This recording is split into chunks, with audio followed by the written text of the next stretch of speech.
다 함께 기도 드리심으로 부활주일 예배를 하나님께 드리겠습니다. 하나님, 햇빛과 공기와 바람, 물과 불과 흙, 가족과 친지와 이웃처럼 너무 가까이 있기에 오히려 소홀하기 쉬운 우리 주변의 사물과 사람들을 더욱 새로운 눈으로 바라보고 새로운 마음으로 사랑하는 가운데 감사의 기쁨을 새롭게 하여 주옵소서.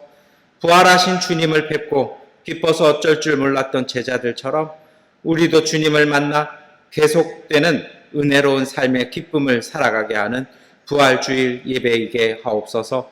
예수 그리스도의 이름으로 기도드립니다. 아멘. 나는 전능하신 아버지 하나님 천지의 창조주를 믿습니다. 나는 그의 유일하신 아들 우리 주 예수 그리스도를 믿습니다. 그는 성령으로 잉태되어 동정녀 마리아에게서 나시고 본디오 빌라도에게 고난을 받아 십자가에 못 박혀 죽으시고 장사된 지 사흘 만에 죽은 자 가운데서 다시 살아나셨으며 하늘에 오르시어 전능하신 아버지 하나님 우편에 앉아 계시다가 거기로부터 살아있는 자와 죽은 자를 심판하러 오십니다. 나는 성령을 믿으며 거룩한 공교회와 성도의 교제와 죄를 용서받는 것과 몸의 부활과 영생을 믿습니다. 아멘. 주님의 성령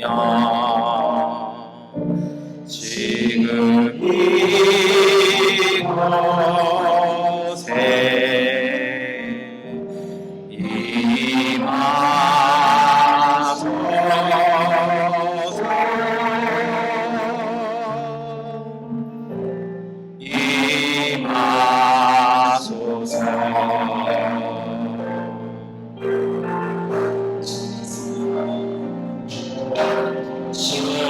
주님의 성령 지금 이곳에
하나님께 기도드리겠습니다. 전능하신 아버지 하나님, 기쁨과 소망과 생명의 부활주일 맞이하여 주님 앞에 예배드리게 하시니 감사합니다. 우리 주님의 부활하신 은총의 큰 기쁨을 맞아 드리고 저희들이 그 기쁨을 회복하게 하여 주시고 오늘 우리를 위하여 보혈 흘리시고 다시 살아나신 예수 그리스도의 그 사랑과 그 은총과 그 생명을 통해 오늘 우리의 믿음과 우리의 삶과 영원히 되살아나는 기쁜 부활주일 예배 되게 하여 주옵소서. 우리 각자의 자리, 삶이 어둠 속이었지만 그 부활하신 예수 그리스도의 은총 따라 이제 새 삶, 새 소망, 새 생명, 새 희망 품게 하셨사오니 주님 부활의 은총이 주시는 거룩한 은혜를 통하여 오늘 우리의 삶 가운데 복되신 주님의 영광이 복되신 주님의 빛이 임하게 하여 주시옵소서. 하나님 우리를 짓누르고 있었던 어둠과 부족함과 죄악과 허물과 약함들을 주 앞에 고백하오니 사하여 주시옵소서. 우리를 위하여 피 흘리시고 십자가 달리신 주님의 은총 바라보며 왔사오니 하나님 우리를 사하여 주시고 부활의 자녀들답게 그 새 생명이 입은 하나님의 자녀들로 온전히 서게 하여 주시옵소서. 하나님 오늘 우리가 살아가는 땅 가운데 그리고 우리가 살아가는 이 삶과 역사 가운데 희망 주시옵소서. 삶의 상황이 아니라 오늘 우리에게 주신 복음의 말씀이 희망되게 하시고 그 말씀을 믿고 살아가는 오늘 우리에게 기쁘고 복된 마음과 생각들과 지혜 주셔서 하나님 우리가 세상 속에서 소금과 빛된 하나님의 자녀들 되게 하여 주옵소서. 우울하고 어두움 속에 있는 우리의 가족들, 이웃들에게 하나님 우리의 삶이 곧 기쁨이 되게 하시고 희망되게 하여 주셔서 지치고 힘든 이들에게 복음 전할 수 있는 믿음의 가족들 되게 하여 주시옵소서. 아직도 우리를 짓누르며 어둡게 하고 마음에 근심하고 마음에 시험 들게 하고 마음속에 힘들게 하는 악한 권세들은 나사렛 예수의 이름으로 물러나게 하여 주시옵시고 오늘 우리 안에 솟아난 부활의 생명 따라 우리의 삶이 봄을 맞이하며 기쁨을 맞이하며 하나님 앞에서의 온전히 그 생명 꽃피어 나갈 수 있는 복된 믿음의 가정들 되게 하여 주시옵소서. 각자의 손길과 그 일터들을 복 주시고 하나님 지치며 기운 빠져 있는 사람들이 아니라 하나님 주시는 소망과 힘 따라 매일같이 새롭게 되살아나는 부활의 기쁜 소망의 삶 사는 믿음의 가족들 되게 하여 주시옵소서. 우리가 살아가는 이 땅 가운데 은혜 주시옵소서. 전쟁의 소식이 끊어지게 하여 주시고 기름값이 안정을 찾게 하여 주시고 하나님 질병이 이제는 물러나게 하여 주셔서 우리의 삶들이 다시 열심히 일하며 살아갈 수 있는 하나님의 복된 시간들 되게 하여 주시옵소서. 이 교훈, 이 기억, 이 아픔들 잊어버리지 말게 하여 주시고 더욱 깨어서 하나님 어둠 속에서 그 밝은 빛을 비춰나갈 수 있는 이 땅과 이 사회 되게 하여 주옵소서. 우리 교회 가운데 은혜 주시기 원합니다. 주님, 우리 교회가 하나님 앞에서 복되게 하시고 은혜 있게 하여 주시고 평화와 기쁨 있게 하여 주셔서 함께 모여 예배 드릴 때마다 기쁨이 넘치게 하시고 나가서 그 은혜를 통하여 예수 그리스도의 복음을 이웃들에게 증거하는 살아있는 간증처럼 살아가는 믿음의 가족들, 그 교회 공동체 되게 하여 주옵소서. 오늘 우리가 이 믿음으로 부활의 예배 드리며 하나님 앞에서 말씀을 읽고 기도하며 찬양할 때마다 이 말씀이 우리에게 은혜가 되게 하시고 간증이 되게 하시고 우리의 고백 되게 하여 주시옵소서. 예수 그리스도의 이름으로 기도드립니다. 아멘. 우리 기도를 들어주소서. 간절히 비오니 우리 기도를 들어주소서. 응답해 주소서.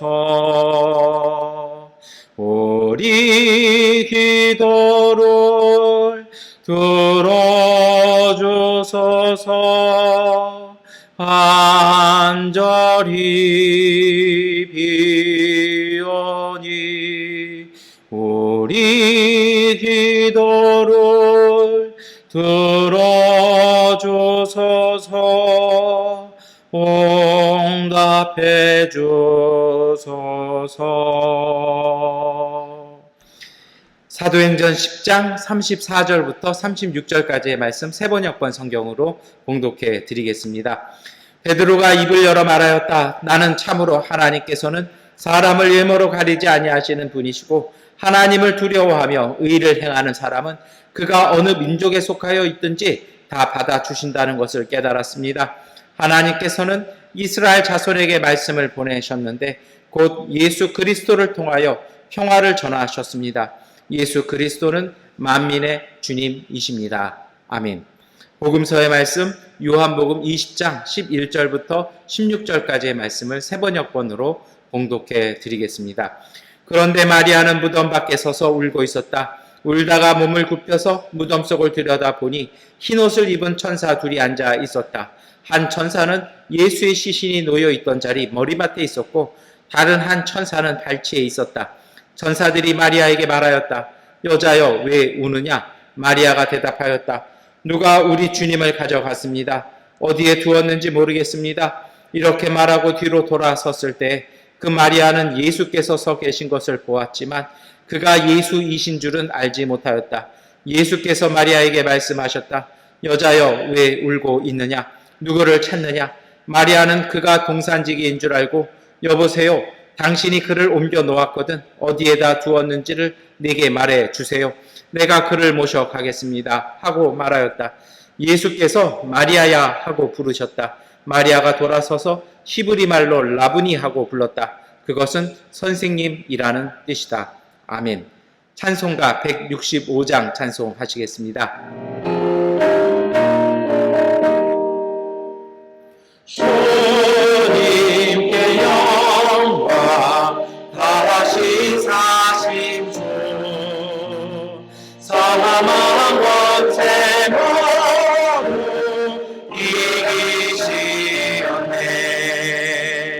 이런 입은 천사 돌을 옮겨고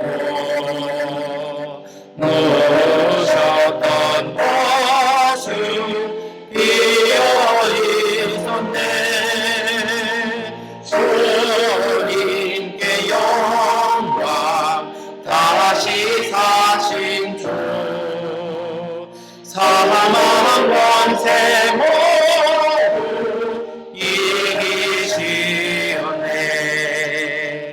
부활의 주님 나타나시사 두려움과 고심 물리치셨네. 주의 교회 기뻐 찬송하여라. 다시 사신 주님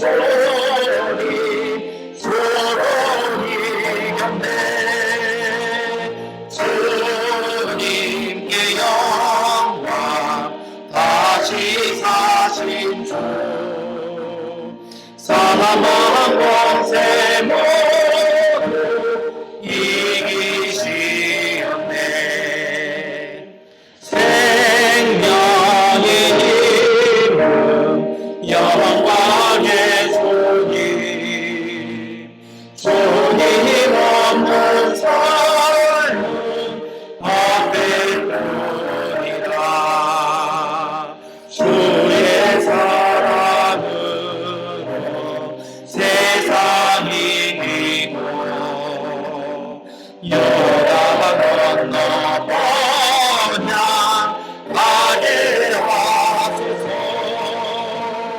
주님께 영광 다시 사신 주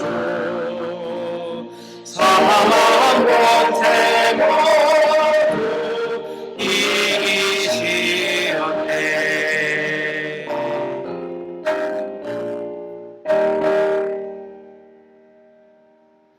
서신서의 말씀 고린도전서 15장 3절부터 8절까지의 말씀을 세번역권 성경으로 함께 읽겠습니다.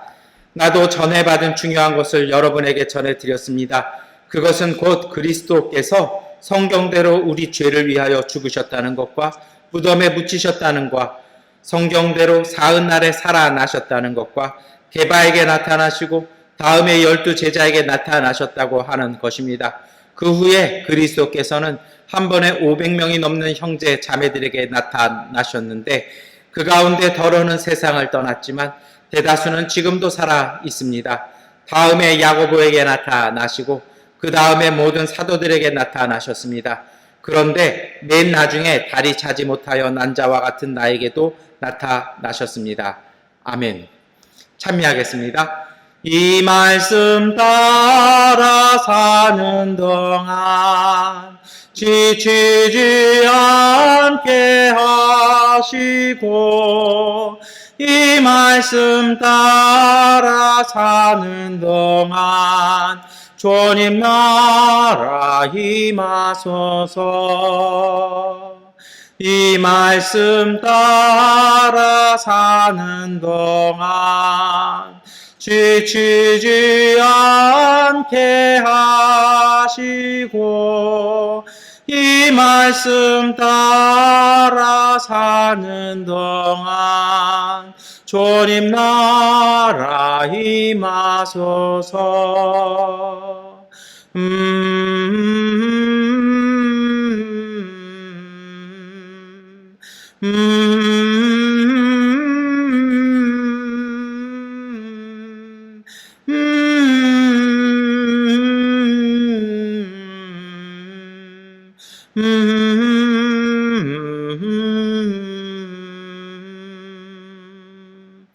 아멘. 우리 서로 교제 인사하시겠습니다. 부활하신 예수님께서 우리와 함께 하십니다. 인사하시겠습니다. 부활하신 예수님께서 우리와 함께 하십니다. 아멘. 여러분, 오늘 우리가 읽었던 예수님의 부활 이야기는 새벽에 시작됩니다. 사실 그런 것 같아요. 뭐든지 삶의 어둠을 이기고 살아가는 사람들이요, 여러 가지 어둠, 그리고 한계들, 여러 가지 힘듦들을 이겨내는 사람들의 삶의 특징이 있습니다. 그것은 새벽을 열어가는 사람들이라는 것입니다. 졸리고 피곤하고 힘들지만 열정을 가지고, 희망 가지고, 기쁨 가지고 새벽 열어가는 사람들이 삶의 속에서 희망을, 그리고 빛을 만들어가는 것입니다. 오늘 우리가 읽었던 복음서에 예수님의 부활의 첫 소식, 부활하신 예수님을 처음 만나는 사람들이 있었습니다. 그것은 여인이었습니다. 우리가 읽은 말씀에는 막달라 사람 마리아와 여인들이라고 소개되고 있습니다. 복음서 모두는요, 모두 여인들에 대한 이야기, 새벽을 뚫고 그 새벽을 지나서 예수님 계신 무덤가로, 돌문은 어떻게 굴려야 될지는 모르지만, 정말 대책은 없지만 사랑 갖고 달려갔었던 여인들의 이야기가 복음서에는 부활의 증인으로 나옵니다.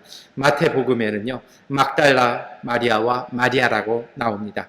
그런데 마가복음은 좀 달라지기 시작합니다. 거기에는 막달라 마리아와 야고보의 어머니 마리아와 살로메라고 이름이 나옵니다. 그런데 또 누가복음이 되면요, 이름이 또 바뀌어요. 막달라 마리아와 요한나와 야고보의 어머니라고 소개가 되어집니다. 요한복음 우리가 살펴보셨잖아요. 이름이 조금씩 바뀌는 건 아무래도 그들이 기억하는 것들의 차이일 수도 있고, 자신들의 공동체 속에 속했던 사람들이 그 속에 있었다라고 하는 그런 어떤 증언의 차이일 수도 있을 것입니다. 그런데요, 그럼에도 불구하고요, 사복음서 모두에 초점이 있습니다. 예수님을, 부활하신 예수님은요, 무덤가에 갔던 여인들보다 더 중요한 부활하신 예수님을 만난 첫 증인은 막달라 사람 마리아였다라는 것입니다. 그래서 복음서 모두는 예수 부활의 첫 목격자는 막달라 사람 여인 마리아라고 증언을 합니다. 여러분, 이 여인 어떤 사람이었을까요? 갈릴리 북쪽에 이 막달라라는 지방이 있습니다. 그렇게 크지 않은 도시여서 잘 알려있지도 않고요. 지금도 성지순례 가시면 막달라를 굳이 찾아가는 사람들은 잘 없습니다. 그만큼 외진 곳이기도 하고 이렇게 좀 그런 곳이기도 합니다. 그런데 성경 복음서 누가복음서 8장을 보면 이 막달라 사람 여인 마리아가 어떤 사람인지 소개를 합니다. 이 여인은요, 7 귀신에게 모진 고통받다가 예수님 때문에 그 7 귀신이 떨어져 나간, 그래서 다시 회복되어진 여인으로 소개가 됩니다. 그리고 이 여인은요, 어떤 사람이냐면 마태복음 27장 56절에는 예수님의 마지막 운명하셨던 그 모습, 그 자리를 조용하게 그 속에서 은밀하게 지켜보던, 그 숨 거두시는 것을 보았던 여인으로 나옵니다. 어찌 보면 항상 예수님 옆에서, 또 때로는 주변에서 묵묵히 따라다녔던 여인 것 같습니다.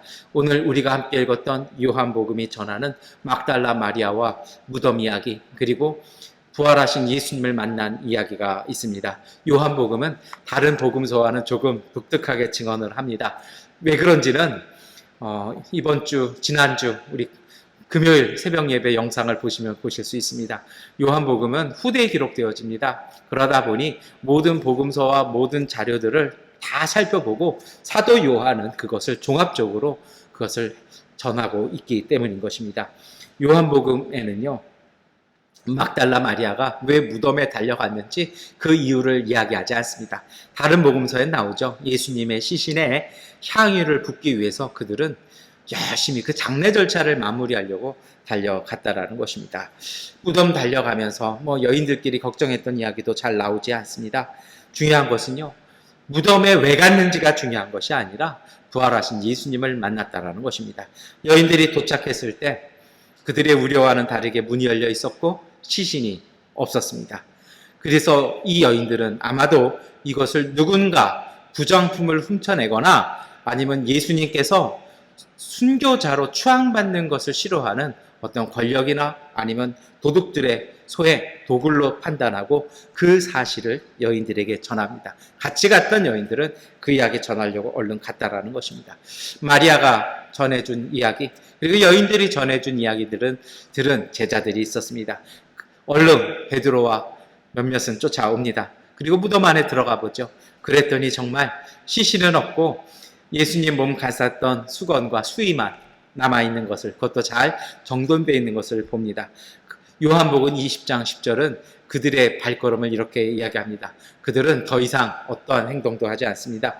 부활에 대한 예언도 예수님의 말씀도 믿지 못해서 그냥 묵묵히 속수무책으로 아무것도 하지 않은 채 숙소로 돌아가 버리고 맙니다. 왜 그랬을까요? 예수님께서 가르쳐 주셨지만 믿음이 실망으로 바뀌고요, 소망이 절망으로 바뀌면 아무것도 소용없는 무기력한 상태가 됩니다. 어찌 보면 이 제자들은요, 예수님 만나기 이전에 그냥 평범한 갈릴리 사람들로 신앙이 출발하기 전 상태로 회귀했던 것 같습니다. 원래 그래요. 믿음이 실망했고 소망이 절망이 되면요, 원점으로 돌아가 버리는, 다시 리셋되어 버리는, 그동안 정말 공든탑처럼 쌓아 올렸던 모든 것들이 무너져 내리는 그 상태 되는 거 우리도 경험하게 됩니다. 그런데 오늘 요한복음은요, 조금 다른 얘기를 하기 시작합니다. 예수님 옆에서 주목받았던 제자들은 그냥 발걸음 돌려켜서 이 은신처, 그들이 숨어있던 곳으로 도망가 버렸지만 막달라 마리아는 다르게 행동했다는 것입니다. 남자들과는 다르게요, 그는 무덤가를 떠나지 않고 남습니다. 그리고 그 속에서요, 울기 시작합니다. 아마 제자들 불러올 때까지는요, 그래도 남자들이 오면, 예수님 따라다니던 그 제자들이 오면 뭔가 할 줄 알았던 것 같아요. 그러니까 그 걱정, 그 불안, 거기에 휩싸일 틈이 없는 거죠. 마지막 소망이 있으니까 끝까지 견뎠던 것 같아요. 그런데 그 유명한 평소에 내가 오른쪽이다, 내가 왼쪽이다 싸웠던 그 제자들이 속수무책으로 돌아가 버리자 이 여인 혼자 남습니다. 그리고 아마도 참고 참았던 눈물들이, 그 슬픔과 절망들이 복돋아 올랐던 것 같습니다. 막달라 마리아는요, 거기서 눈물을 쏟아내기 시작합니다. 여러분, 참 묘한 게 있습니다. 사람이요, 북받쳐 울기 시작하면요, 이상하게 다시 소망이 생기는 것이 있습니다. 이것을 우리가 눈물과 땀의 기적이라고 얘기해요. 우리가 정말 땀 흘려서 열심히 일하잖아요. 결과에 상관없이 우리는 행복해집니다. 정말 마음 다해서 진심으로 울고 나잖아요. 그러면 머리와 생각들이 밝아지기 시작합니다. 막달라 마리아가요, 뜻밖의 행동을 합니다. 그는 다시 무덤 속으로 들어간 것입니다. 아마 여인으로서 혼자서 그 속에 들어간다는 거 쉽지 않았을 것입니다. 그런데 이 여인은 눈물을 한바탕 쏟아낸 다음에는요, 어떤 마음, 어떤 용기, 어떤 사랑이었는지 모르지만 다시 무덤 속으로 들어갑니다. 요한복음 20장에 보면 그러자 그동안 보지 못했던 새로운 사실을 보게 됩니다. 예수님의 시신 누였던 곳, 머리 있는 곳과 발치에 흰옷 입었던 천사 두 사람이 앉아 있었던 것입니다. 마리아가 깜짝 놀라죠. 그전에는 못 봤는데, 그전에는 없었는데, 제자들하고 함께 있을 때까지도 없었고요, 제자들이 돌아갈 때도 없었어요. 틀림없이 막달라 마리아는 무덤 앞에서 울고 있었는데 어디서 이 남자들이 들어왔는지 참 기가 막힐 노릇이죠. 이것이 요한복음 20장 13절입니다. 천사들이 마리아에게 말하였다. 여자여, 왜 우느냐? 마리아가 대답하였다. 누가 우리 주님을 가져갔습니다. 어디에 두었는지 모르겠습니다. 무덤 속에 언제 들어갈지 모르는 이 남자들이 있다라면 무서워해야 하지 않을까요? 그런데 이 마리아는요, 그것이 아닙니다. 울고 있는 그 모습, 그 상태에서 천사들이 말을 걸었을 때 주님을 우리에게서 누군가 가져갔다라고 이야기하기 시작합니다. 여러분, 울고 있었던 이 마리아는요, 이 대화 이후에 뜻밖의 만남을 가져갔습니다. 그 대화 가운데 자신의 등 뒤에 누군가 서 있는 세 번째 사람을 발견하게 됩니다. 그리고 돌아서서 다시 이야기하고 다시 울기 시작합니다. 그리고 그 남자가 이 마리아에게 이야기를 하기 시작하는 것입니다. 요한복음 20장 15절의 말씀입니다. 예수께서 마리아에게 말씀하셨다. 여자여, 왜 울고 있느냐? 누구를 찾느냐? 마리아는 그가 동산지기인 줄 알고, 여보세요, 당신이 그를 옮겨 놓았거든. 어디에다 두었는지를 내게 말해 주세요. 여러분, 언제 들어왔을지 모를 남자, 처음에는 2명이라고 생각했는데 세 번째 이 남자, 그에게 마리아는 이야기하기 시작합니다. 아마도 그가 이 산을 관리하는 사람이고 어떤 목적이나 어떤 이유에서 예수님의 시신을 숨겨두었다라고 생각한 것입니다. 그래서 부탁하기 시작하는 것입니다. 시신을 돌려달라는 것입니다. 이 마리아는요, 예수님을 알아보지 못했던 것입니다. 역설이죠. 울며 찾고 있었는데 예수님을 알아보지 못합니다. 몇 년간 따라다니고 몇 년간 배웠는데 예수님을 알아보지 못했다라고 사도 요한은 요한복음을 통해서 증언하는 것입니다. 왜 이렇게 적었을까요? 왜 마리아는 그토록 찾았던 예수님을 알아보지 못했을까요? 그것은 이유가 있습니다. 사도 요한이 깨달은, 그리고 부활하신 예수께서, 그리고 오늘 사도행전에서 고백했던 것처럼, 그리고 사도 바울이 고백했던 것처럼 예수를, 부활하신 예수님을 만났던 모든 이들이 경험하는 것은 예수님의 얼굴, 그 모습을 그들이 기억했던 것과는 달랐다라는 것입니다. 왜 그랬을까요? 부활하신 예수를 만났고 경험했던 사람들, 엠마오의 제자들 모두가 고백하는 것이 있습니다. 부활하신 예수를 만나고 그 예수님이 예수 그리스도이심을 깨닫는 사람들은 단순히 육체적으로 보는 것만으로 깨닫거나 믿음으로 이어지지 않는다라는 것입니다.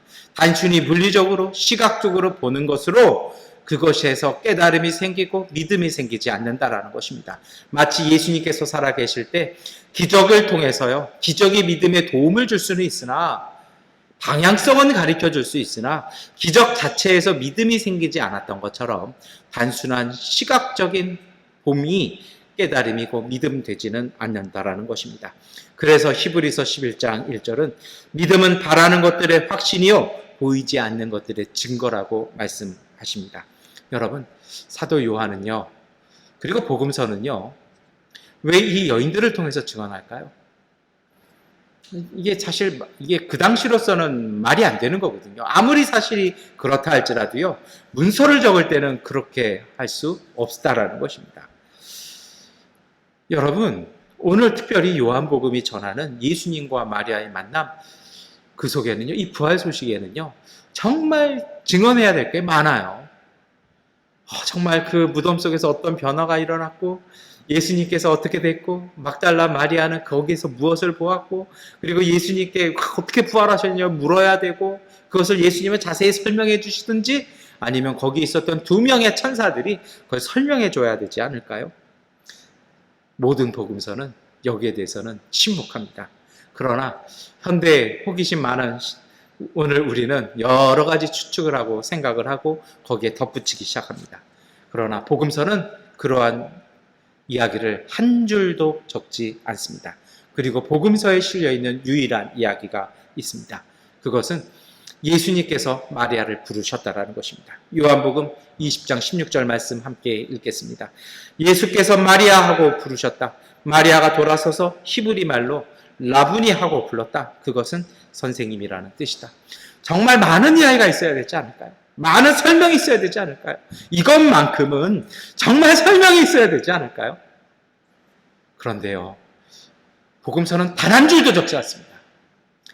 그리고 유일하게 증언하는 대화는 어떤 것입니까? 서로의 이름을 불렀다라는 것입니다. 예수님께서 마리아라는 이름을 불러주셨고요. 복음서 어디에도 나오지 아니하는, 다른 곳에서는 랍비라고 불렀던 이야기가 여기서는 히브리 말로 라부니, 곧 나의 선생님, 내 선생님이라는 말로 그 마리아의 고백이 담겨 있다는 것입니다. 여러분, 이것이 의미하는 것이 있습니다. 복음서가 전하는 이야기가 있습니다. 부활하신 예수와 마리아의 만남은요, 특별했다는 것입니다. 마리아가 예수님을 알아보지 못했습니다. 그러나 예수님께서 마리아를요, 마리아라고 불러주셨을 때 마리아는 예수님을 알아보고 그분이 예수님이시고 그리스도이시라는 것을 깨닫게 되었다는 것입니다. 예수님께서는 마리아의 이름을 불러주셨습니다. 성경은 처음부터 이름 얘기가 나와서 마지막까지 이름 얘기 나오죠. 요한계시록에도 생명책에 우리 이름 기록되는 것이 나오지 않습니까? 여러분, 이름이라는 것은 그런 것입니다. 마리아라는 것은요, 단순한 이름뿐만이 아닙니다. 그것은 마리아의 인격이었고 마리아의 삶이었고 그 전체를 얘기합니다. 그리고 이 마리아의 아팠던 삶에서 예수님과 만나서 그 자신의 고통, 그 아픔, 그 악한 귀신들을 쫓아내어 주시고 함께 동행해 주셨던 예수님과의 만남과 그 사귐, 그 속에서 불러주셨던 자신의 이름, 그 삶, 그 믿음, 그 신앙, 그 관계를 예수님께서 불러주셨다는 것입니다. 여러분, 이것이 바로 복음서에서 전해지는 부활하신 예수 그리스도를 만나는 길이라는 것입니다.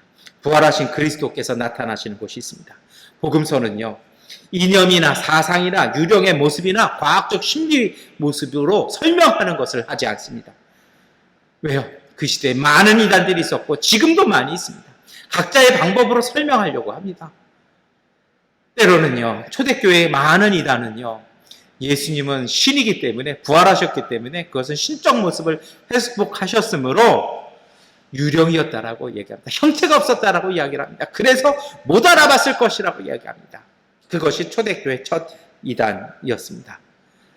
사도 요한은요, 그리고 많은 사도들은요, 그러한 이단들 때문에 몸소리를 치면서 이단과의 싸움을 감행해야 했습니다. 그래서 제가 말씀드리잖아요. 사도 바울이 13권의 성서를 기록하면서 정말 이방인들하고 싸우고 별로 없어요. 뭐 때리면 두들겨 맞아요. 그런데요, 복음서에서 논쟁하며 정말 이 악한 것을 조심하라고 이야기하는 것들은요, 대부분 이단의 가르침이었습니다. 오늘 사도 요한도 마찬가지입니다. 부활하신 예수 그리스도를 증언하며 부활하신 예수님께서는 이념을 통해서, 설명을 통해서, 사상이나 신적인 유령의 형체를 통해서 신비한 모습으로 설명되어지는 것이 아니라고 사도 요한은 이야기하는 것입니다. 사도 요한이 증언하는 예수님, 부활하신 예수님께서는 마리아라는 한 여인에게 나타나셨다는 것입니다. 그리고 예수님과 마리아가 서로를 인지하게 되는, 마리아가 예수님을 알아보는 자리는 마리아의 구체적이고 현실적인 삶, 그의 상처와 그의 회복되어지는 삶의 발걸음들 속에 임하셨던 그 삶의 한 자리 가운데 예수님께서 오셨다는 것입니다. 예수님은 제자들과 추상적이고 정신적인 만남이 아니라 삶의 희노애락을 함께하는 만남과 그 사귐으로 오늘 우리와 함께 하신다는 것입니다. 이것이 십자가에 달리시기 전에 예수님의 가르침이었습니다. 요한복음 10장 3절입니다. 문지기는 목자에게 문을 열어주고 양들은 그의 목소리를 알아듣는다. 그리고 목자는 자기 양들의 이름을 하나하나 불러서 이끌고 나간다. 여러분, 오늘 우리도 부활주의를 지키고 있습니다. 부활주의를 지킬 때마다 어떻게 부활했는지 이게 궁금하고 이런 것들이 때로는 막 또 유튜브 상에서도 막 떨어져 다니기도 합니다. 여러분, 부활하신 주님이 왜 막달라 마리아에게만 나타나야 할까요? 오늘 우리가 읽지 않았습니까? 사도행전도 읽었고 사도 바울의 서신서도 읽었습니다. 부활하신 예수님은 우리에게도 나타나십니다. 어디에 나타나실까요? 신비로운 환상이나 체험이나 아니면 더 높은 공부를 통해서요? 아닙니다. 예수님께서는요, 정말 마음 다해서 예수님을 사랑하는 사람들, 예수 그리스도를 찾는 이들, 정말 그 마음을 다해서 눈물을 쏟아내고요, 그 눈물 통해서 그 눈물 지나간 자리에 용기가 솟아나는 사람들, 그 목마름이 있는 사람들의 삶의 한 자리 속에 우리에게 오셔서 우리와 만나시고 사귀어 주시는 것입니다. 여러분, 이것이 요한복음이 전해주는 초대교회의 부활 신앙이었습니다. 신앙은 그래서 말이 아닙니다. 신앙은요, 공부이기도 하지만 신앙은요, 책 속에 있지 않습니다. 교리 속에 있지 않습니다. 참된 부활의 신앙은 오늘 우리의 삶 한가운데 찾아오시는, 우리를 만나주시는 예수 그리스도와의 사귐 속에서 이루어지는 것, 이것이 초대교회가 증언하는, 사도들이 증언했던 부활 신앙입니다. 그리고 이 신앙을 믿는 사람들이 예수 그리스도의 공동체입니다. 선한 목자가 자신들의 이름을 불러주시는 것을 알아듣는 공동체, 이것이 바로 교회라는 것입니다. 이것이 바로 그리스도의 제자들이라는 것입니다.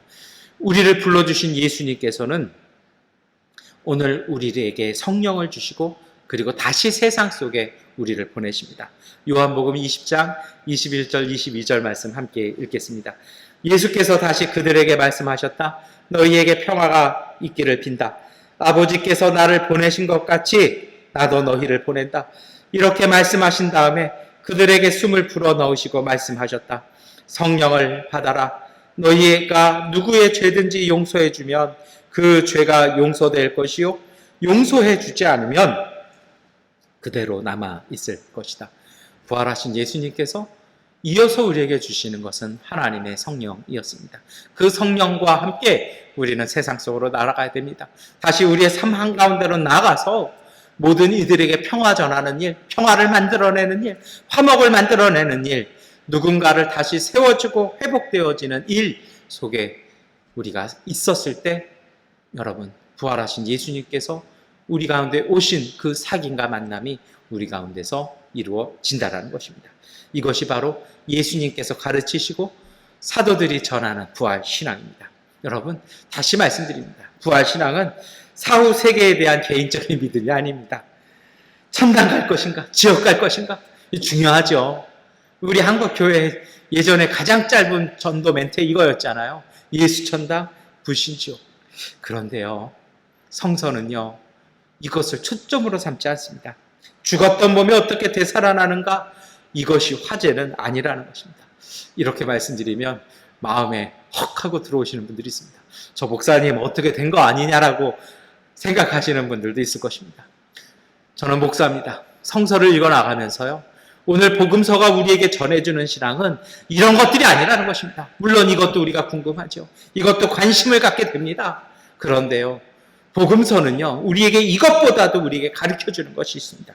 유교적이고 불교적인 우리의 궁금증과 우리의 그런 알고 싶은 마음들을 설명해 주려는 것들이 때로는 성경에 제일 우선되는 말씀들을 덮어버릴 때도 있다라는 것입니다. 성경이 말씀하고 싶은 것, 오늘 복음서가요, 막달라라는 사람 여인 이 마리아를 통해서 우리에게 증언하고 사도 요한이 그리고 모든 사도들이 오늘 우리에게 증언하는 것은요, 부활하신 예수님과 만났냐라는 것입니다. 죽은 사람이 살아났느냐가 중요한 것이 아니라는 것입니다. 가장 중요한 문제의 포인트는 부활하신 예수님과 만났냐라는 것입니다. 누가요? 오늘 내가 만났냐라는 것입니다. 오늘 우리가 만났냐라는 것입니다. 모든 복음서는요, 만나라고 이야기하는 것입니다. 막달라 사람 여인 마리아도 만났으니 이 복음서를 읽는 여러분 모두가 부활하신 예수님 만나라는 것입니다. 이것이 바로 교회 공동체인 성도의 자격이라는 것입니다. 다시 말씀드립니다. 요한복음이 전하고 싶은 부활 이야기가 있었습니다. 죽은 사람이 어떻게? 우리가 죽으면 우리의 영혼은 어디로 가는가? 이러한 교리가 중요한 것이 아니라는 것입니다. 복음서는 이것을 설명하려고 하지 않습니다. 이것보다 더 우선되어지는 대전제, 믿음의 출발을 이야기하는 것입니다. 신앙의 가장 중요한 것을 설명하고 있는 것입니다. 그것은요, 부활하신 예수 그리스도와의 친밀한 만남이 오늘 우리 속에 있는가라고 질문하고 있는 것입니다. 그리고 그러한 만남 속에 오늘 우리를 초대하고 있는 것입니다. 예수님께서는 막달라 사람 여인 마리아도 만나 주셨으니 오늘 우리도 만나 주신다는 것입니다. 참된 성령께서는 예수의 부활을 참되게 이해하게 하십니다. 교회의 성도는요, 예수 믿는 사람은요, 이 만남과 이 사귐을 지니고 있는 것입니다. 교리 속에, 우리의 궁금증 속에, 우리의 호기심 속에 이 만남과 이 사귐을 뒤로 미루는 것은 잘못된 것이라는 것입니다. 여러분, 그래서 복음서가 전하는 부활의 영광에 동참하는 사람들이 있습니다. 대전제는요, 죽어야 부활할 수 있습니다. 예수님께서도 십자가에서 죽으셨기 때문에 부활하지 않으셨습니까? 그래서 사도 바울도요, 뭐라고 얘기합니까? 나도 매일같이 죽노라. 그리고 나도 매일같이 그리스도와 함께 산다라고 고백하지 않습니까? 어떤 사람이 예수님과 이 만남, 이 사귐을 가질 수 있을까요? 그것은요, 그리스도를 위하여 고난받아 죽었던 사람들만이 체험할 수 있습니다. 그리스도와 함께 그 고난을 죽기까지 참아본 사람만이 만날 수 있다는 것입니다. 이것이 없으면 부활은요, 관념과 생각에 불과한 것입니다. 이것이 사실은 사도 바울이 증언하는 것이죠.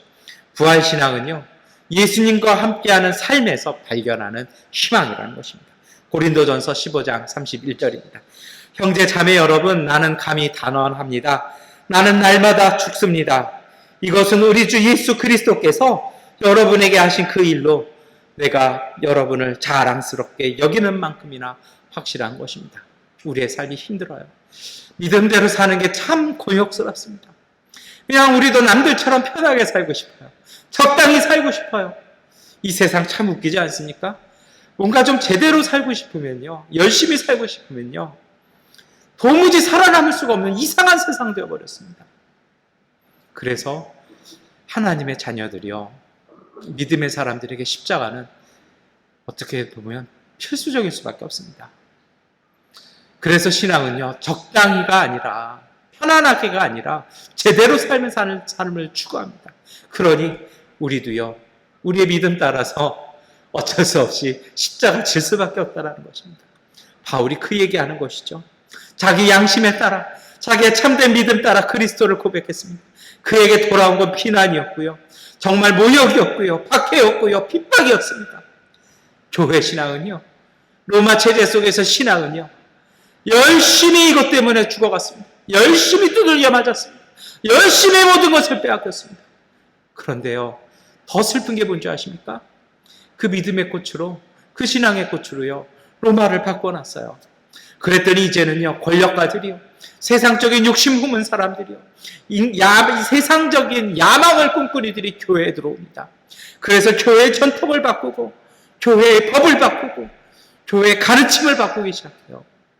그 속에서 묵묵히 자기의 예배의 자리, 자신의 기도의 자리, 내 삶의 자리를 묵묵히 신앙으로 살아갔던 사람들이요, 또다시 고난받고 또다시 핍박받는 역사가 진행되었습니다. 하나님의 말씀, 그 진리가 더 소중하기에 사제들이 얘기해주는 교리책이 아니라 성경을 읽었다는 이유 하나만으로 얼마나 많은 이들이 화형당하면서 죽어갔습니까? 그리고요, 교회 속에서요, 전통과 어떤 일부 세력의 이익이 아니라 성경의 가르침을 이야기하는 목회자들이, 그리고 신앙인들이 하나님의 말씀이고 하나님의 진리를 이야기할 때 그들의 이익 때문에, 기득권 때문에 얼마나 강간에서 쫓겨나갔고 얼마나 많은 작은 교회들이 무참히 쓸려나갔습니까? 이 역사는 오늘 우리에게도 이루어지고 있다는 것입니다. 사도 바울은 그 속에 이야기하는 것입니다. 나는 날마다 죽습니다.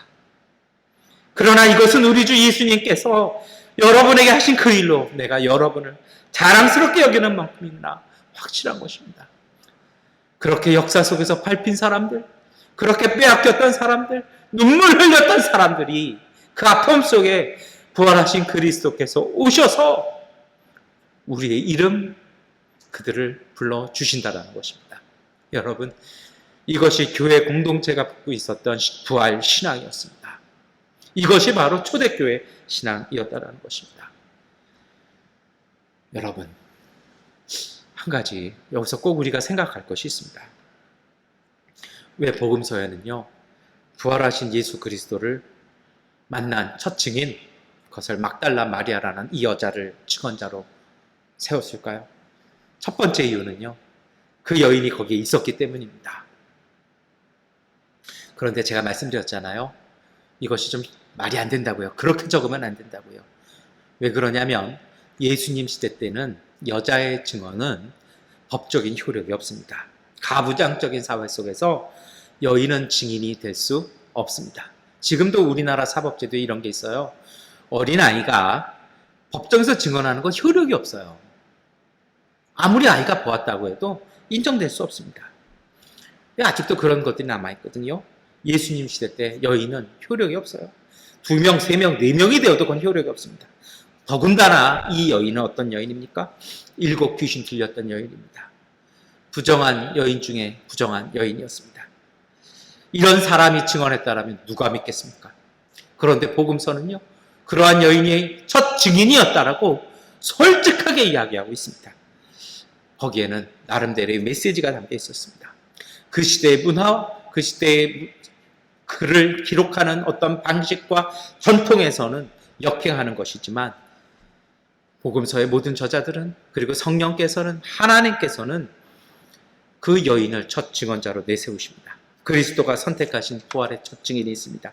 귀신으로 병으로 고생했던 사람, 세상의 차별과 조롱의 대상이었던 여인, 그래서 살아있으나 죽은 사람처럼 취급받았던 그 여인, 정말 다른 이들에게 무참히 짓밟혀서 억울한 삶을 살아야 됐던, 살아있으나 죽은 취급당하고 살아있었기에 힘없이 억울하게 죽으셔야 했던 예수 그리스도의 그 죽으심을 아파했던 그 여인, 그 여인을 첫 증언자로 영광스럽게 소개하고 있는 것입니다. 사도 베드로는요, 사도행전 10장 34절, 35절을 통해서 이야기합니다. 베드로가 입을 열어 말하였다. 나는 참으로 하나님께서는 사람을 외모로 가리지 아니하시는 분이시고 하나님을 두려워하며 의를 행하는 사람은 그가 어느 민족에 속하여 있든지 다 받아주신다는 것을 깨달았습니다. 여러분, 베드로 유대인이었습니다. 예수님 무덤 와서도 시신 없는 거 보고 그냥 돌아갔던 사람입니다. 이 사람이요, 그래서 이 사람 참 그래요. 사람이 쉽게 변하지 않습니다. 사도 바울이 이방인에게 복음 전하죠. 이 복음 전하고 있다라는 그 바울과 베드로가 만나요. 그리고 함께 식사하고 교제합니다. 사실 그렇거든요. 바울이 사울이었을 때, 복음이 궁금해서 찾아왔을 때 정말 이 사울에게 가르쳐줬던 사도들 중에 몇 사람 안 되는 사도였습니다. 여러분, 근데요, 바울이 그 식사 자리에 자기가 이렇게 전하는 이방인들 소개시켜주고 싶었던 것 같아요. 소개해주자마자 베드로가 이방인이라고 하니까 얼른 그 식사 자리에서 도망가 버립니다. 그래서 사도 바울이 막 서신서에서 꼿꼿하게 베드로의 그 비겁함에 대해서 막 비난하기까지 합니다. 근데 이 베드로가요, 이 고백을 해요. 하나님께서는 우리의 생각, 우리의 판단이 아니시라는 것입니다. 어떤 사람이라는 것입니까? 마음속에 진실을 담고 있는 사람, 하나님을 갈급해하는 사람, 하나님을 소망하는 사람들이라면 세상의 기준, 세상의 자격, 이것을 뛰어넘어 하나님께서 사용하여 주신다라는 것입니다. 이 이야기가 전해지는 메시지가 있지요. 여러분, 부활하신 그리스도와의 만남, 그 사귐을 갖는 사람, 세상적인 기준, 세상적인 자격 없습니다. 하나님이 주시는 유일한 기준은 얼마나 사랑하느냐라는 것입니다. 얼마나 복음에 목말라 하고 있느냐라는 것입니다. 여러분, 이 부르심에 따라 예수님은 사람을 다시 바꿔주십니다. 부활 이전의 제자들과는 또 다른 관계로 부르셔서 세상에 보내주십니다. 이 마리아요, 남자 제자들과는 또 다른 관계로 불러주시죠. 부활의 그리스도를 만나고요, 이제는 어떻게 불러주십니까? 성령을 받아 세상에 보내어지는 사람들로 불러주시고 하나님의 자녀라고 불러주십니다. 요한복음 20장 21절 23절 말씀 함께 읽겠습니다. 예수께서 다시 그들에게 말씀하셨다. 너희에게 평화가 있기를 빈다. 아버지께서 나를 보내신 것 같이 나도 너희를 보낸다. 이렇게 말씀하신 다음에 그들에게 숨을 불어 넣으시고 말씀하셨다. 성령을 받아라. 너희가 누구의 죄든지 용서해 주면 그 죄가 용서될 것이요, 용서해 주지 않으면 그대로 남아 있을 것이다. 부활하신 그리스도께서 만나신 이들, 그리고 부활하신 예수님을 만나고 사귀는 사람들에게 주신 사명, 주신 소명은 이것이었습니다. 성령을 통해 다른 사람들의 죄를 용서할 수 있는 사람이었습니다. 부활하신 예수님의 모습, 제자들이 기억하는 모습과 달랐습니다. 그런데 그 부활하신 그리스도를 만난 사람들의 삶, 그들의 삶도 부활하신 예수님을 따라 바뀐 것이라는 것입니다. 고대에는요, 용서는 신만이 하는 것이었습니다. 그런데 이제 부활하신 그리스도께서는 부활하신 그리스도 예수를 만나 사귀고 그 만남을 함께하는 하나님의 자녀들에게 이 은총을 허락하여 주셨습니다. 이것이 오늘 우리에게 주어진 부활의 참된 능력인 것입니다. 이제 설교를 마무리하겠습니다. 부활주일 예배를 우리가 함께 지냅니다. 그리고 이 예배를 통해서 오늘 우리의 부활의 신앙을 다시 한번 우리가 성찰했으면 좋겠습니다. 예수님께서는 이 부활을 통해서 세상과 죽음의 권세를 이기셨음을 선포하셨습니다. 그리스도께서는요, 부활의 첫 증인으로 세상에서 인정받지 못하는 막달라 마리아를 선택하신 것처럼 오늘 우리를 불러주십니다. 부활을 믿은 그리스도의 사람들답게 이제 오늘 우리는요, 부활하신 예수 그리스도와의 만남 통해서 성령을 충만한 사람으로 그 은혜와 평화를 가지고 세상 속에 나아가야 할 것입니다. 예수님께서는 오늘 우리에게 세상의 죄와 권세와 싸워 이길 힘을 우리에게 주셨습니다. 그리고 오늘 우리를 보내주셨습니다. 그러니 이제 우리가 나아가 이 세상 속에 평화 이루어내가는 사람들이 되어야 할 것입니다. 사도행전 10장 36절 42절 말씀입니다. 하나님께서는 이스라엘 자손에게 말씀을 보내셨는데 곧 예수 그리스도를 통하여 평화를 전하셨습니다. 예수 그리스도는 만민의 주님이십니다. 이 예수께서 우리에게 명하시기를 하나님께서 자기를 살아있는 사람들과 죽은 사람들의 심판자로 정하신 것을 사람들에게 선포하고 증언하라고 하셨습니다. 여러분, 오늘 이것이 우리의 사명이고 이것이 오늘 우리가 믿는 참된 부활의 신앙입니다. 여러분, 오늘 우리가요, 부활의 은총을 누리는 사람들입니다. 그러니 이제는 그리스도의 그 보내심 받아서 평화가 위협받고 생명이 사그라드는 곳에서 평화를 만들고요, 생명이 다시 자라나게 하는 참된 부활의 신앙을 누리며 사는 부활의 증인 되시기를 축원합니다. 기도하겠습니다. 하나님, 이 땅에 오셔서 소금과 빛 되어 주시고 죽음 이기시고 부활 생명 주시니 감사합니다. 수고하고 무거운 짐진 자들 받아주시고 하늘의 위로와 새 힘 주시니 감사합니다. 부활하신 예수 그리스도의 은총을 따라 사랑과 온유와 인내와 겸손으로 살게 하옵소서. 저마다 주어진 자기 십자가를 지고 부활의 기쁨 맛보며 주님과 동행하게 하여 주옵소서. 힘들 때마다 어린아이 같은 순수한 믿음을 갖고 장성한 사람으로 책임있게 결단하며 살게 하여 주옵소서. 부지런히 믿음의 열매를 맺게 하시고 맺은 열매를 진정으로 감사하면서 평안과 안식을 누리게 하여 주옵소서. 주님의 뜻 지키기 위해 항상 최선 다하게 하시고 능력과 사랑과 절대 영을 내려주시어 이 땅에서 하나님 나라 맛보며 살게 하여 주옵소서. 주님 사랑이 오늘 우리의 삶 속에 풍성히 열매 맺게 하시고 오늘 우리가 그 사랑 전하는 도록 힘쓰도록 인도하여 주옵소서. 부활하신 우리 주 예수 그리스도의 이름으로 기도드립니다. 아멘. 찬송가 481장 찬송 드리겠습니다.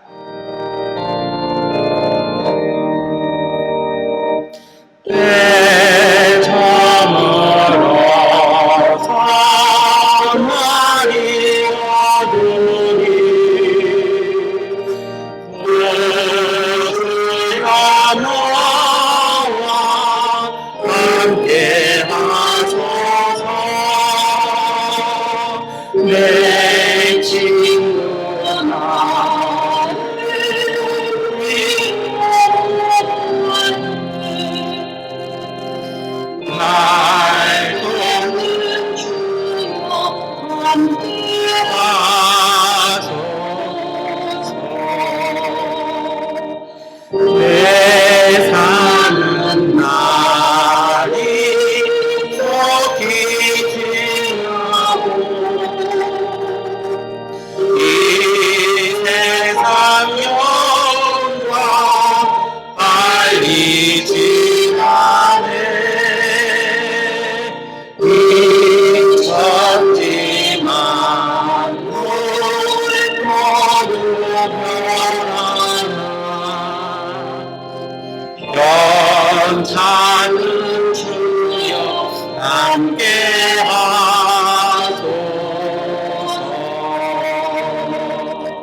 교회 소식 말씀드립니다. 우리 부활주일 맞이해서 우리 부활의 은총과 기쁨과 소망 가지고 우리 이웃들 가운데 생명 전하는 그러한 믿음의 삶 되시기를 축원합니다. 우리 양곤이 계속해서 전기 때문에 또 여러 가지 어려움이 있고요. 오고 가는 비행기 편이 잠시 혼선이 많이 있는 것 같습니다.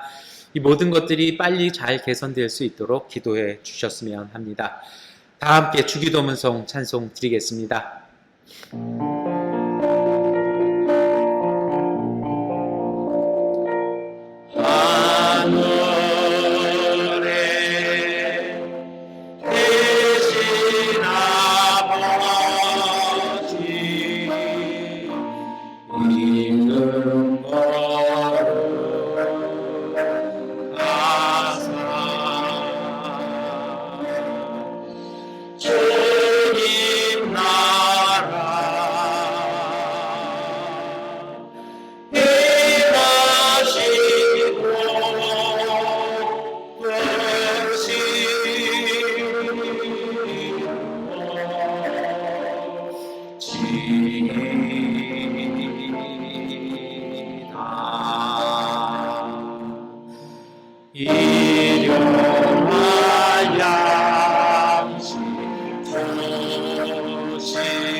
전능하신 아버지 하나님, 우리 교회 믿음의 가족들이 하나님 앞에 부활주일 예배를 드리며 감사함으로 하나님 은총과 예수님 사랑 감사하여 감사 예물 드립니다. 예물 드린 하나님 그 마음과 손길, 그 눈물과 땀방울 주님 아십니다. 이 주일 헌금, 부활주일 헌금, 감사와 선교와 구제 헌금 주님께서 받아주시고 그 눈물과 그 간구와 그 기도 가운데 응답하여 주시옵소서.